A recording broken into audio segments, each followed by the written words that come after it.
R squared ya. Nah, Q di sini ini adalah Q sih, muatan sumbernya ini. Sedangkan R ini adalah jarak dari titik yang mau kita hitung medan. Misalnya kita mau ngitung medan hasil di titik sini. Ya udah, berarti jaraknya adalah dari muatannya ke titiknya. Ini R-nya. Kalau misalnya kita mau menghitung di dua titik gitu, misalnya ini R1, nah ini E1, terus di sini R1 ya.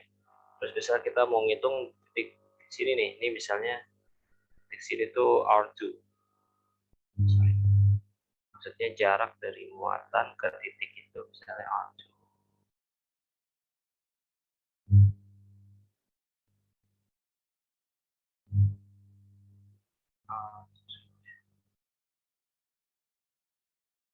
Nah, maka simply we can calculate the field strength as K Q. Q-nya tetap ya, karena kan dia dari muatan yang sama ya. Per R2 square.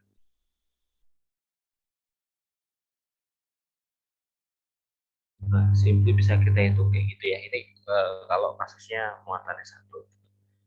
Ini mau dibikin titiknya di sini kita juga bisa hitung. Oke. Nah, yang lebih levelnya lebih naik sedikit adalah kalau ada dua muatan pada garis lurus. For example, yang kayak gini ya kan.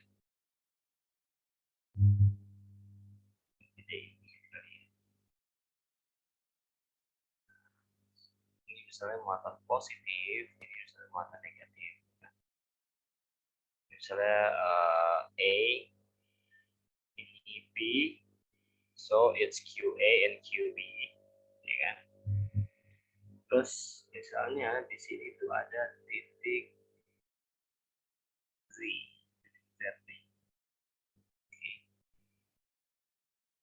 ini berarti dari A ke Z, we can label it as RAZ.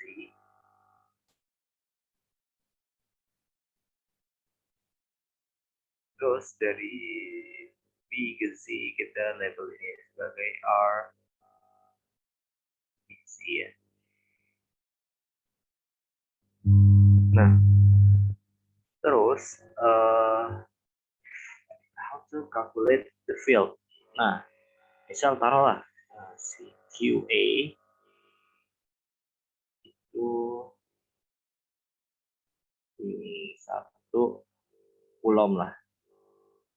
Terus misalnya QB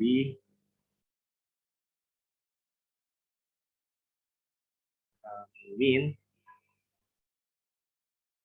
0,5 coulomb. How to calculate the field? Nah, ini kan masing-masing bisa kita hitung. EA itu bisa kita hitung. EA itu kan berarti K times QA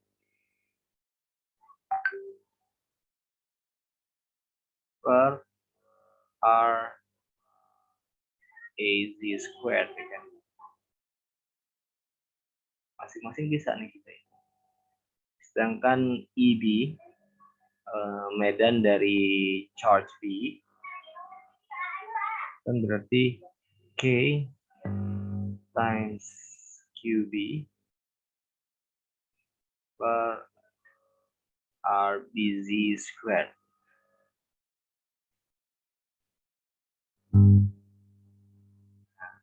Sesuai ya, sangat saya agak pegel juga tulis pakai mouse. Tulis saya lagi ngelemesin tangan. Ini intinya EA sama EB bisa kita hitung gitu kan. EA itu berarti K QA per R AZ squared, sedangkan EB K QB per R BZ squared. Nah, tapi permasalahan kita adalah we want to calculate the field in point Z. Easy. Kalau kita pakai bahasa yang bab kemarin, yang gelombang itu bisa kita bilang di Z itu easy, medan di situ adalah superposisi dari EA sama EB gitu, gabungan medan dari A sama dari B. Cuman gimana cara ngitungnya gitu kan? Remember that the electric field strength is vector. So vector has direction. And if we have some vectors in different directions, we have to calculate the resultant. Ya kan? Nah, caranya resultan vektor berarti itu terpengaruh dengan arahnya gitu kan. Berarti step sebelum kita ngitung yang ini, kita harus lihat arah-arahnya dulu gitu ya. Ya, kita gambar ulang. Di sini kan A itu plus, terus si B itu kan minus. Maka A itu arahnya keluar kan. Titik Z-nya kan di sini nih. Maka dari muatan E itu arahnya keluar, berarti atau istilahnya si muatan E ngedorong ke kanan, sedangkan maksudnya arahnya ngedorong ke kanan, sedangkan muatan B arahnya adalah ke kiri. Ini bukan ngedorong juga sih, karena kan di sini kan nggak ada muatan ya. Intinya si electrical field-nya arahnya ke kanan dari muatan E, dari muatan B arahnya itu ke kiri. So kiri sih. Ini minus kan? Minus berarti arahnya masuk ya. Nah, ternyata kita lihat di titik ini itu baik arah dari A maupun arah dari B itu searah ya kan. So vectors in same direction we have to sum ya, harus dijumlahkan. Maka in this case easy equals to C ya. Easy-nya itu A plus EB. Karena dia dalam satu arah. Baru setelah kita tahu bahwa easy itu equals to EA plus EB, baru setelah itu kita masukin rumus yang ini. Di rumus yang ini masing-masing bisa kita substitute. Si EA kita masukin ke sini, terus EB kita masukin ke sini. Baru deh. Itu. Oke. Nah kan kalau kalian mau coba pahami dulu, Lari kalau misalnya dia mau ditanyain saya stepnya udah kayak gini udah enak, tinggal substitute rumus ini ke sini, substitute rumus ini ke sini, tinggal dimasukin angka-angkanya kan, angka-angkanya kan udah ada. Ini RAZ, RBZ tergantung di soalnya gitu berapa ya kalau misal soalnya kayak gini.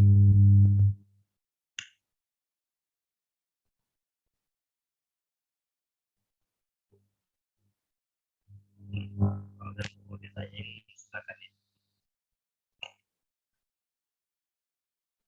Mister, mau tanya dong, Mister. Yap. Berarti kalau misalkan yang ditanya electric field B misalkan, berarti pakainya QB ya, Mister? Iya, QB bener. Pokoknya berarti yang tergantung charge-nya. Ya, gimana? Berarti yang ditanya, yang disuruh kita cari, kita pakai ya, Mister, Q-nya misalkan. Iya, bener. Oke, Mister.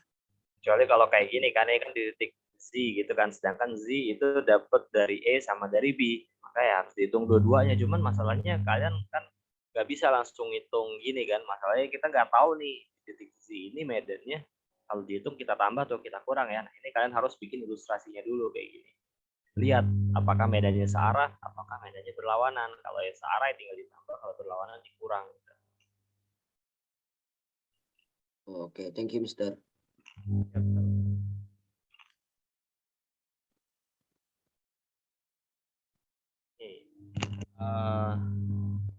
Kita coba contoh lain ya. Ini apa namanya, ini angka sekedar ilustrasi doang ya, intinya cuman saya mau ngasih lihat konsep cara ngitungnya doang gitu. Oke. Soal di sini kan R-nya juga nggak ada, tapi kalau R-nya dibikin, taruhlah misalnya di sini saya bikin RAZ-nya 10 cm. Terus RBZ-nya misal saya bikin ceritanya 5 cm. Maka kalau kayak gini, nah ini bisa dihitung langsung easy-nya berapa. Dan tentu normalnya adalah resultan medannya arahnya ke kanan. Jadi easy ini arahnya ke kanan karena kan IE ke kanan, IB ke kiri gitu kan. Masa easy-nya ke kiri? Berarti kan dia ke kanan juga karena ini sama-sama ke kanan. Oke, mungkin kalau mau di screenshot dulu silakan. Saya hapus lagi soalnya.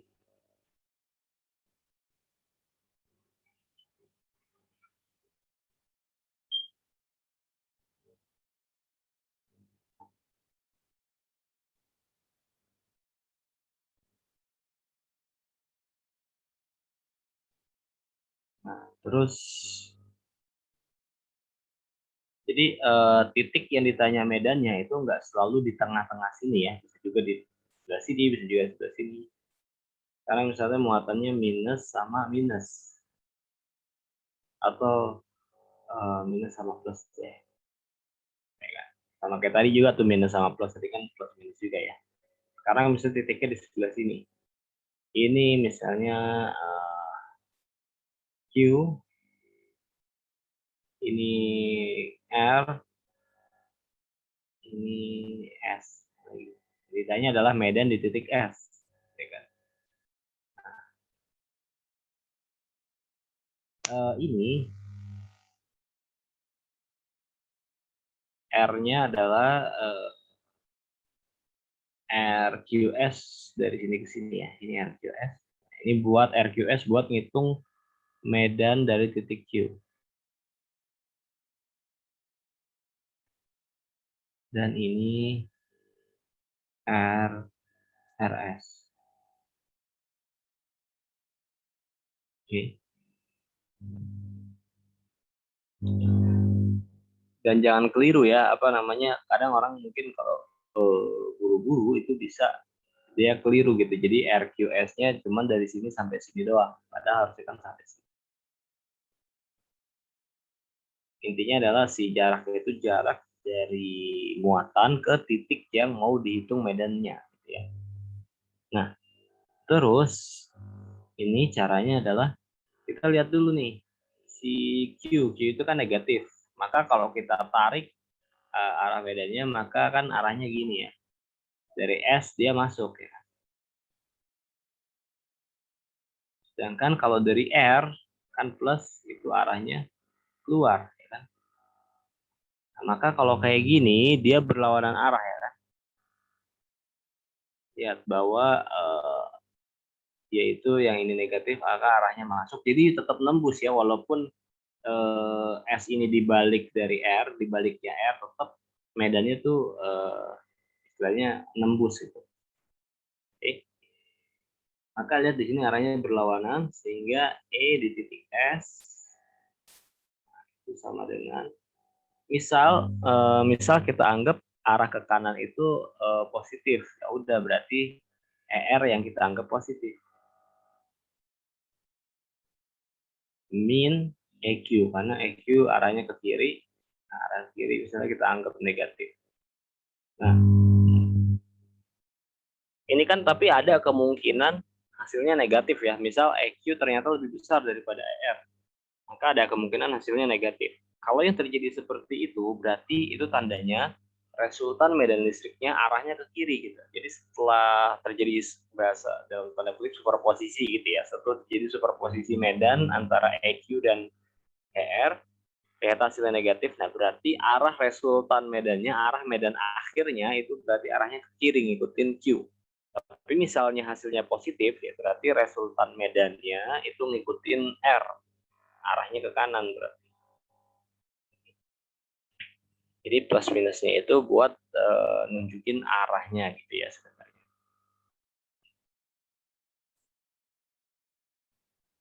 Atau bisa juga misalnya titiknya di sini juga bisa ya, tinggal kalian terapkan hal yang sama. Misal yang ditanya titiknya di sebelah sini ya, berarti medan yang nembus adalah medan dari R gitu. Berarti kan arahnya keluar, berarti dia nembus terus sampai ke titik yang di sini. Oke, coba gambarin deh. Misal ini min kan, di R ini plus, misalnya di sini titik T gitu ya. Oke. Maka arah di titik T medannya gini, dari si yang plus ini arahnya keluar, dari min ini arahnya masuk. Sama aja, dia berlawanan juga ternyata arah medan listriknya. Ya. Kalau berlawanan berarti dikurang ya. Dan kalian intinya nggak usah terlalu musingin. Kalau dikurang itu mana dikurang mana. Pokoknya bisa salah satu aja. Misalnya ke kanan kalian anggap positif ya, berarti yang ke kiri arahnya jadi negatif gitu. Kalau hasilnya minus ya juga jangan panik lagi. Oh berarti kalau hasilnya minus, arah resultan medannya itu ngikutin arah yang minus. Gitu. Bukan berarti jawabannya pasti salah kalau misalnya dapetnya minus gitu ya. Ini berarti misalnya ini Q juga, ini R. Nah berarti di sini ET, E di titik T, ET sama dengan sama ya, ini apa namanya, atau ini karena di sini P case ini yang ke kanan itu Q, berarti ya kita anggap ini Q deh, EQ min ER. Atau ini Q yang ini sama apa, EQ yang atas sama yang bawah beda ya, karena ini kan hubungannya sama S, ini yang bawah sama T. Atau biar gampang memisahkannya, ini kita anggap ERS deh, jadinya ini R sama S, ini EQS. Ini berarti EQT ya, EQT ERT. Oke, silakan coba dipahamin dulu sebelum saya hapus, dan kalau ada yang mau tanya lagi silakan ya.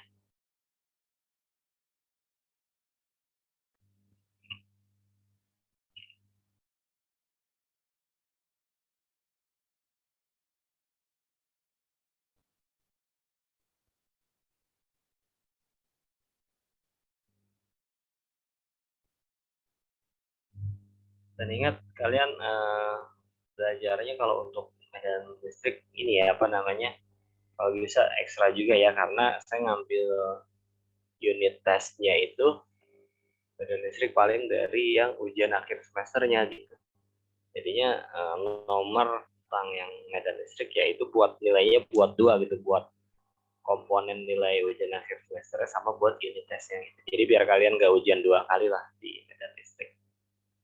Tapi itu kalian harus apa namanya, harus ekstra juga belajar, karena kan kalau misalnya medan listriknya ternyata jeblok gitu nilainya, berarti unit tesnya jeblok, terus ada sebagian komponen ujian akhir semester juga yang jeblok gitu kan.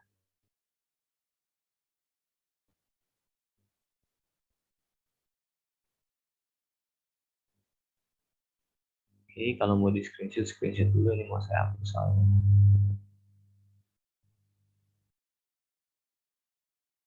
Kalau untuk yang membentuk sudut kayaknya nggak saya bahas sekarang dulu deh, kita paling balik ke slide dulu lagi aja.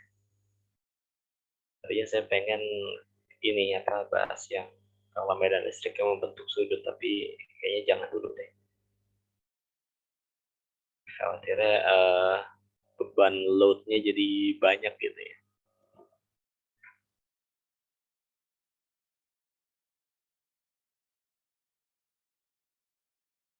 Dan tips dari saya juga ya, kalian tuh kalau ngerjain soal fisika itu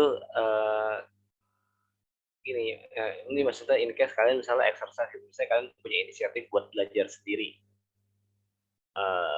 Misalnya saya lagi nggak ngasih exercise, terus kalian misalnya inisiatif belajar sendiri. Nah, itu saya saranin kalian baca konsep dikit-dikit aja gitu. Jadi yang penting kalian nge-grasp ide-ide dasarnya, terus kalian coba lihat contoh-contoh soal gitu ya. Ya contoh soal, terus contoh soal itu kalian coba kerjain ulang gitu.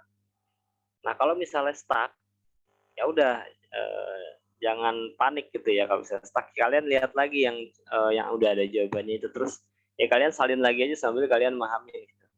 Terus kalau udah, coba kerjain ulang lagi soal itu. Begitu terus sampai kalian emang bener-bener mastering soal itu, sampai kalian emang bener-bener bisa ngerjain soal itu.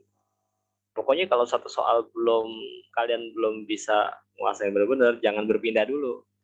Kalau misalnya udah, nah tapi ya jangan ini, maksudnya jangan jadi apa namanya, jangan jadi berlama-lama di situ juga. Pokoknya usahain bener-bener kalian harus bisa satu soal itu. Kalau misalnya belum bisa ya udahlah. Cuman kalau misalnya bisa ya udah, pindah ke contoh soal lain terus lakukan hal yang sama. Itu juga yang dulu saya lakukan sih gitu juga ya.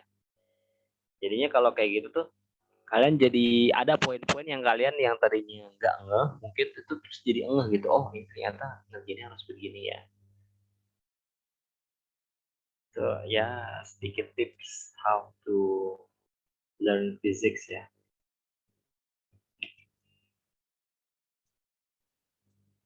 Saya kadang suka gitu juga sih. Saya maksudnya merefleksikan ya. Kadang suka ingat-ingat lagi dulu tuh, kalau bahasa saya ke diri saya dulu tuh gue belajar fisika kayak gimana ya. Oh, setelah ingat lagi, oh ya udah nih, ini bisa jadi tips kayak gitu ya. Now we're back to the slide. Slide sebelumnya kita juga belum habis ya.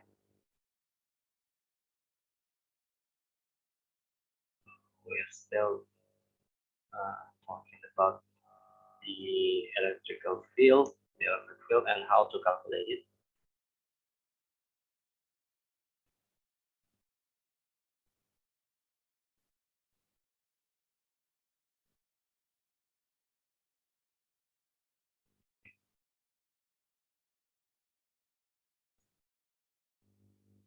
Okay. Remember that the direction of electrical field is radial, jadi dia nyebar. Ya. Either itu arahnya keluar atau masuk. Nah, kalau pada yang muatan titik itu arahnya radial ya. In the diagram, point charge plus Q produces the radial field and small positive charge plus Q is placed in the field as shown. Ini ada gambarnya ya. Ya, intinya gambarnya sih kayak tadi yang saya gambarin di pen lah ya, kurang lebih. Ini bisa itu pakai rumus kayak gini, ini force. Nah, maka kan si Q kecilnya ini muatan uji ya kan. Maka kalau electrical field itu kemarin pertemuan sebelumnya udah saya kasih tahu, itu gaya listriknya dibagi muatan uji. So karena gaya itu adalah muatan sumber dikali muatan uji, maka muatan ujinya can be cancelled out, bisa dicoret ya. Sehingga tersisa untuk electric field itu bisa kita hitung dengan E sama dengan KQ per R kuadrat ya. Dan ini sekedar insight, tambahan informasi aja, si K itu sebenarnya adalah 1/4 pi dikali 1/4 pi epsilon 0. Epsilon 0 namanya permitivitas vakum ya. Itu ada nilainya, kalau saya nggak salah tuh 8,85 kali 10 pangkat min 12. Tapi ini kan vakum ya, jadi sebenarnya yang kita pelajari selama ini either itu electric force or electric field itu adalah kasus di vakum gitu, bukan di medium. Jadi kalau misalnya muatannya ada di udara, udara itu kan bukan vakum ya, vakum itu misalnya kayak di luar angkasa gitu. Atau misalnya suatu ruang yang udaranya di vakum, disedot gitu, sehingga nggak ada udara dalam situ.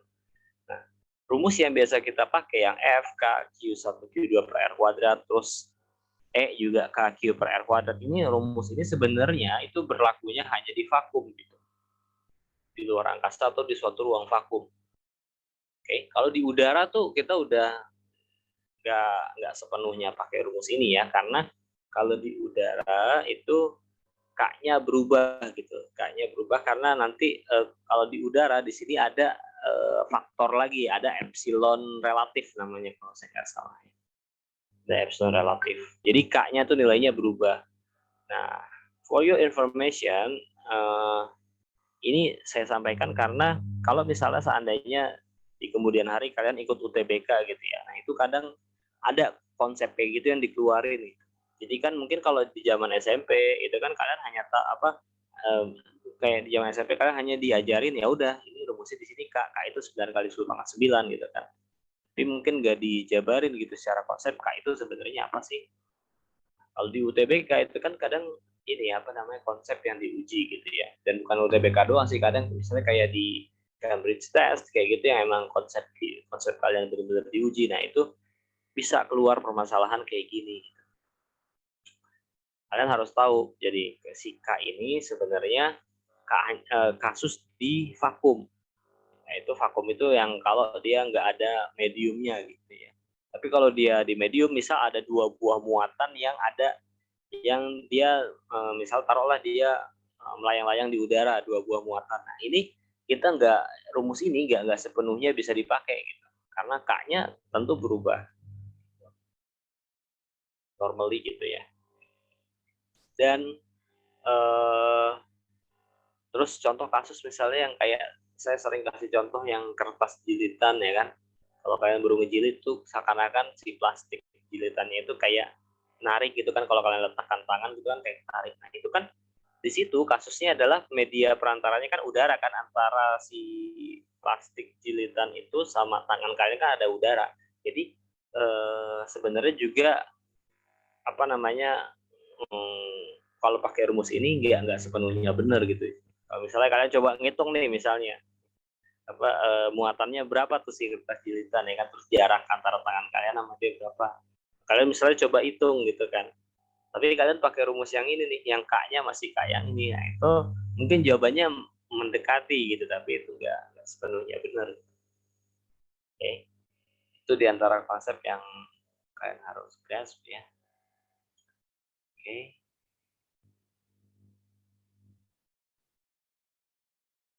Kita kemarin juga udah ngebahas sedikit mengenai field pattern ya.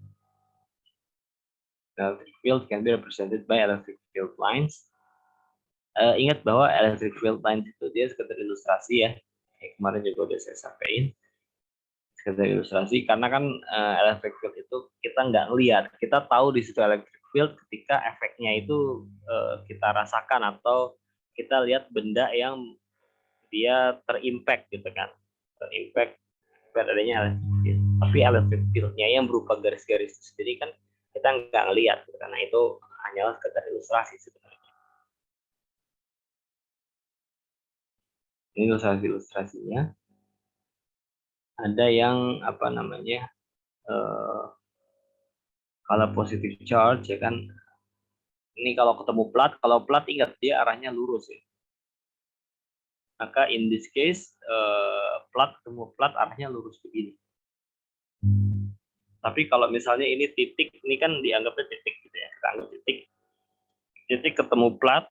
Kalau titik itu kan nyebar, terus plat itu arah medan listriknya lurus. Kalau titik ketemu plat, maka arah medan listriknya jadi begini. Ini kan gabungan radial sama lurus ya. Oke. Terus kalau bentuknya sembarang ya dia ngikutin bentuknya gitu ya. Jadi dan di sini kan tumpul, nah dia terkonsentrasi di sini medan listriknya. Jadi di sini bagian yang strong, sedangkan ini runcing ya, maksud saya ini runcing, dia terkonsentrasi di sini. Karena ini kan jadi kayak kalau kita ilustrasi mungkin garis-garis medannya jadi kayak ngumpul di sini kan. Kalau yang tumpul ini, nah ini daerah yang weak, ya kan? Karena garis-garis medannya nggak ngumpul di sini. Okay, this is example.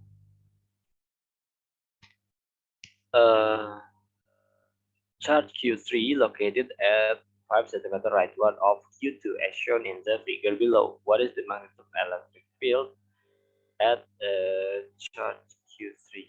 This way. Ini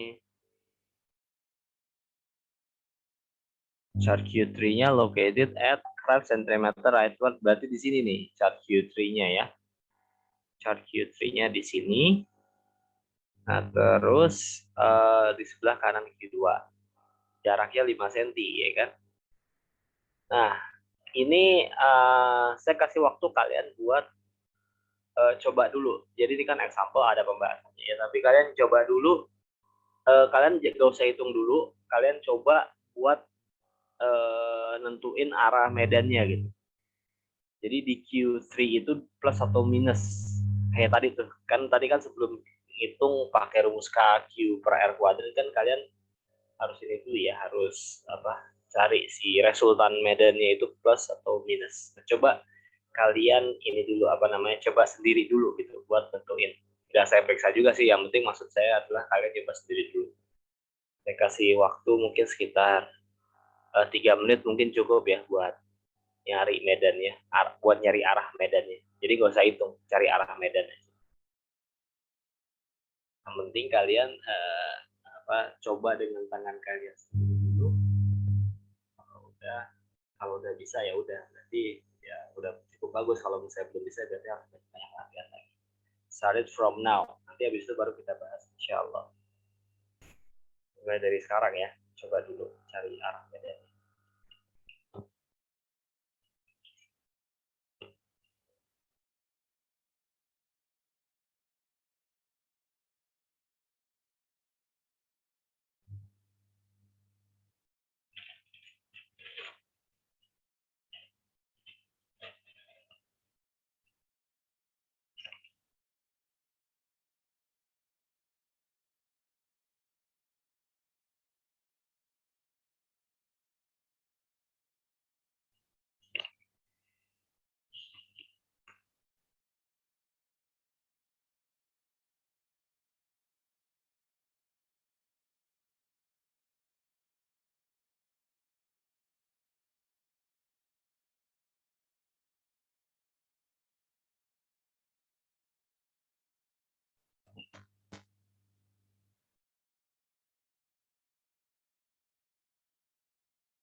Yang udah dapat belum? Mungkin bisa di chat ke saya, misalnya EA itu arahnya kemana, EB arahnya kemana. Kalau misalnya Palu pakai mic, mungkin bisa chat ke saya kalau udah ada yang dapat arah-arahnya. Kan ada dua nih ya, ada muatan A, ada muatan B. Nah, terus Q3-nya arahnya di sini nih, yang mau dicari Medan di Q3.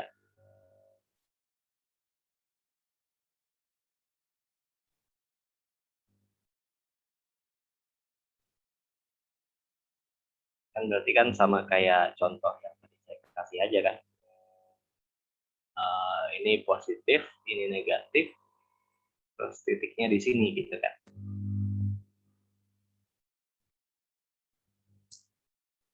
Oke, kita coba lihat pembahasannya ini. Ada yang ngechat. EA ke kanan, EB ke kiri. EA kanan, EB kiri. Coba kita lihat pembahasannya.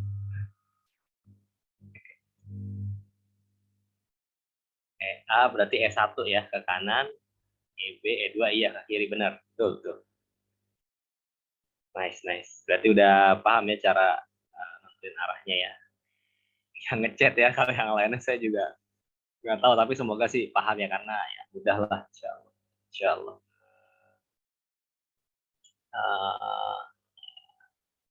Intinya adalah dia kan plus, maka ini arah medannya, ingat walaupun di sini ada penghalang, tapi dia kita tembusin gitu ya. Berarti ini ke kanan, ya kan? Terus Q2, si E2-nya berarti arahnya ke kiri. Karena dia minus ya kan, masuk ya kan. Karena kalau plus itu arahnya keluar, masuk. Berarti di sini arahnya berlawanan ya kan. Arahnya berlawanan, maka dia dikurang ya kan. Charge Q3 is positive, so that the direction of the electric field at charge Q3 points to the minus charge Q2 and away from the plus charge Q1. The resultant of the electric fields is the sum of the electric field E1 and E2. Nah, walaupun ini bahasanya pakai sum ya, tapi maksudnya sum itu ya kan salah satunya kita negatif. Charge Q1 itu 5 mikrocoulomb. Ya. Kan mikro ingat dikali 10 min 6 ya. Q2-nya juga 5 mikrocoulomb ya. Terus distance between Q1 and charge Q3 15 cm ya kan. 15 cm, karena coba kita lihat lagi ini 10 cm ya kan. Terus dia di sini 5 cm. Ya udah, berarti dari A ke Q3-nya itu 15 ya kan, total jaraknya. Oke. Sedangkan distance Q2 ke Q3 itu 5 cm ya kan. Katakan dia udah langsung di sini doang nih 5 cm. K-nya pakai 9 kali 9. Tanya ada electric field at charge Q3, berarti yang di sebelah kanan. Ada Q1, Q2 ini minus, and here's the Q3 ya. And it is the direction of electric fields. So we can calculate E1 simply with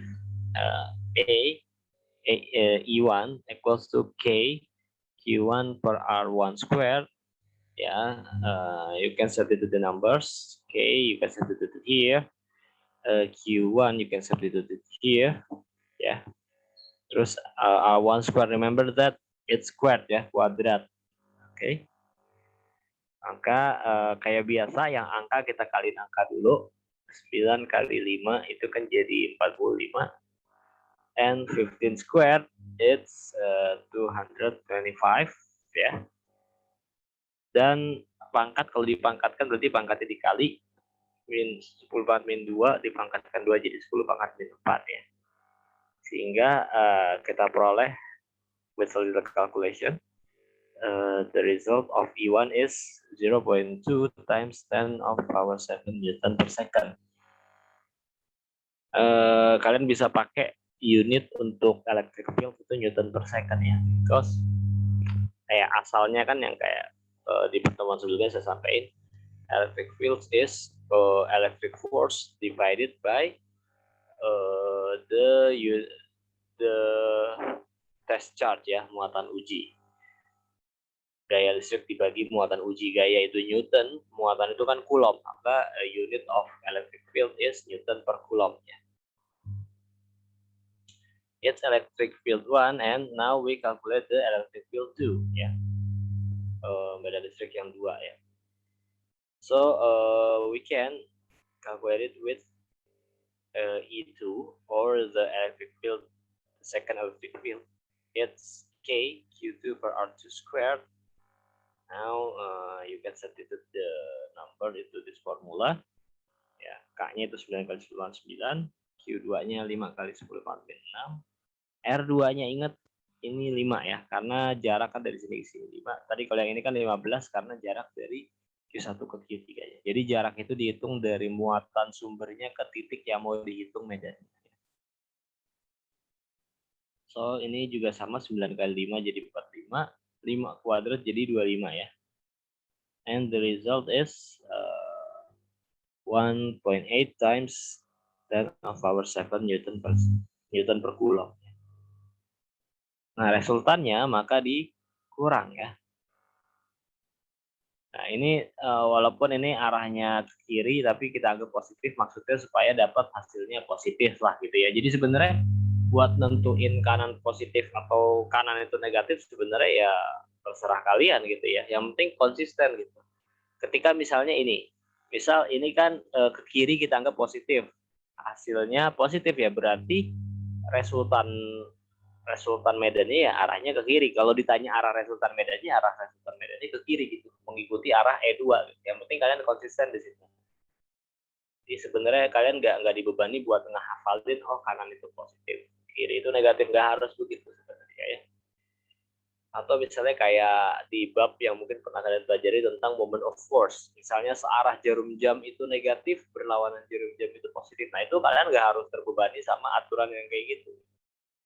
Yang penting kalian decide arah positif mana, arah negatif mana, terus konsisten sepanjang perhitungan. That's the key point ya. Kayak gitu. Maka in this case, ini maksudnya ya supaya hasilnya positif aja gitu ya. Maka kita anggap arah ke kiri itu positif, karena kan yang arah ke kiri kan lebih besar ya bedanya. Maka E2 minus E1 berarti 1,8 kali 10 7 dikurang 0,2 kali 10 pangkat 7 ini, sehingga jawabannya 1,6 kali 10 pangkat 7 Newton per Coulomb. And the direction of the electric field points to the leftward, same direction as E2. Nah, yang penting kalian konsisten nih di sini. Ya. Jangan mentang-mentang arahnya positif tiba-tiba kalian tulis jawabannya jadi ke kanan gitu, karena biasanya kalian anggap arah kanan itu positif. Nggak kayak gitu. Yang penting konsisten dengan kasus yang sedang kalian kerjakan gitu ya. Oke, silakan coba dipahamin dulu, saya nggak pengen buru-buru. Dan kalau ada yang mau ditanyain silakan ya. Ditanyain regarding this problem ya.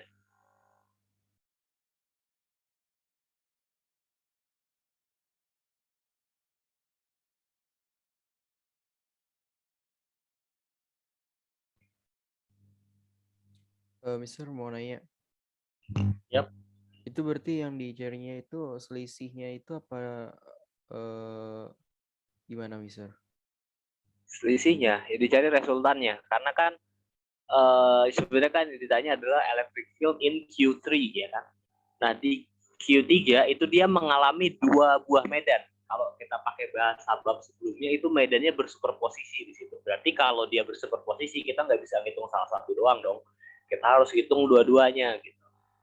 Tapi karena dia permasalahannya ini vektor, ini gimana nih kita tambah atau kita kurang nih gitu kan. Maka kalian step sebelum ngitungnya, sebelum masuk ke sini itu harus ngegambar dulu arah-arah medan listriknya.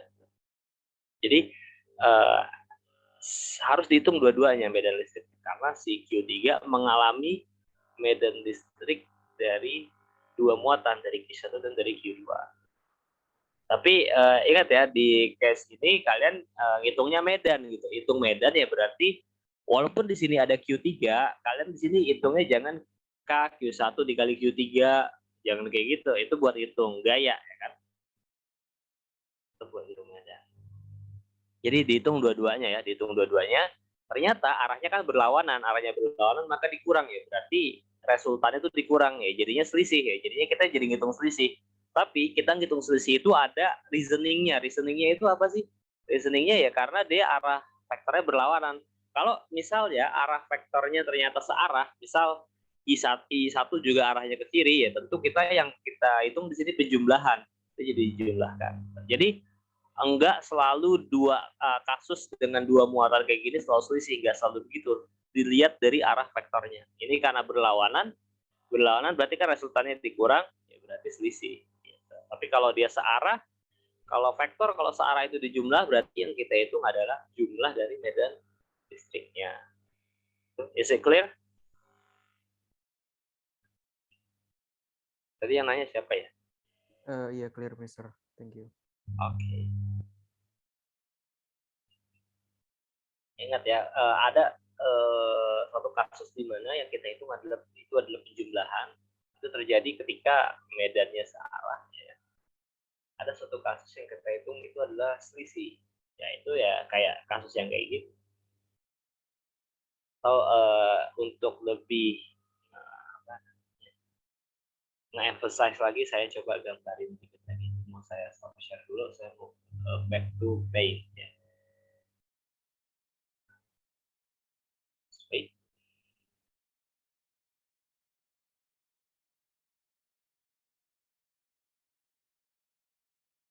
Back to paint.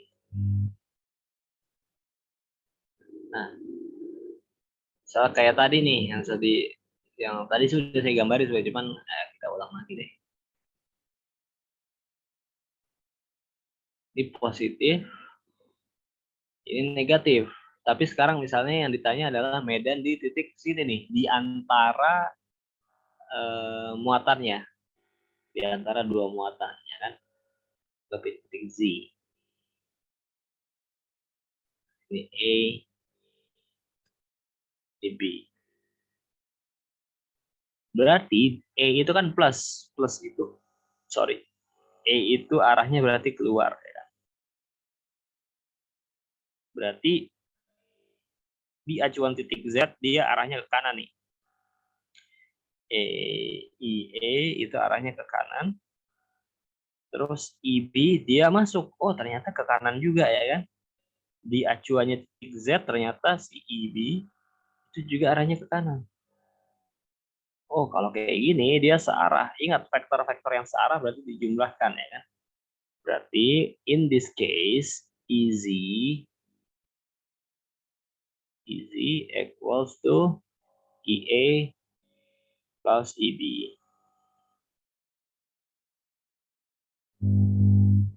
EA plus EB.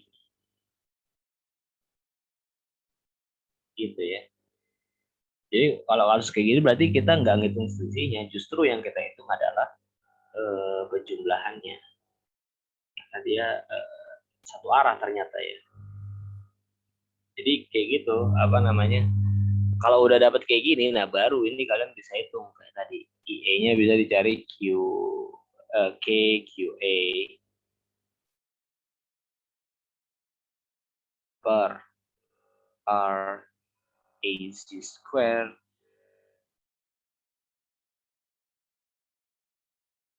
ya kan? Terus IB-nya bisa dicari pakai K QB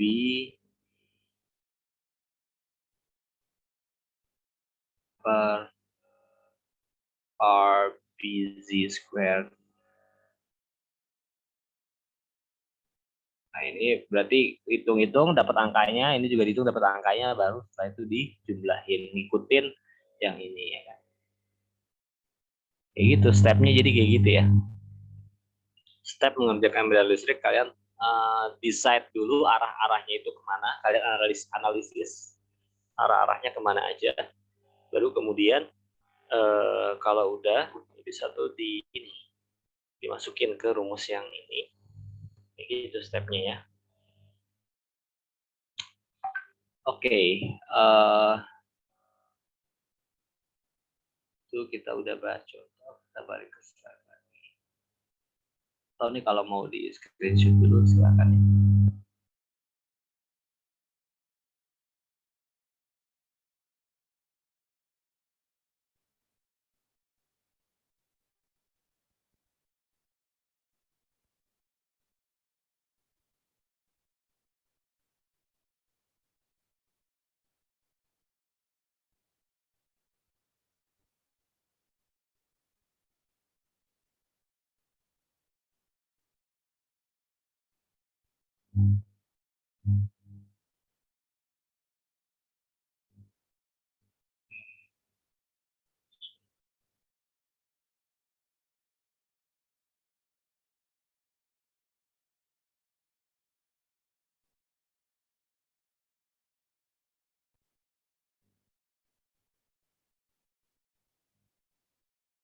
Sebenarnya ada materi mengenai electric flux, tapi kayaknya nggak bahas sekarang.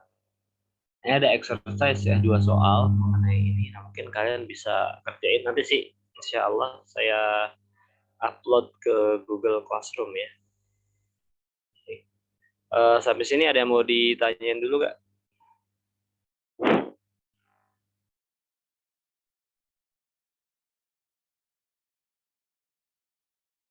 Mister. Yap.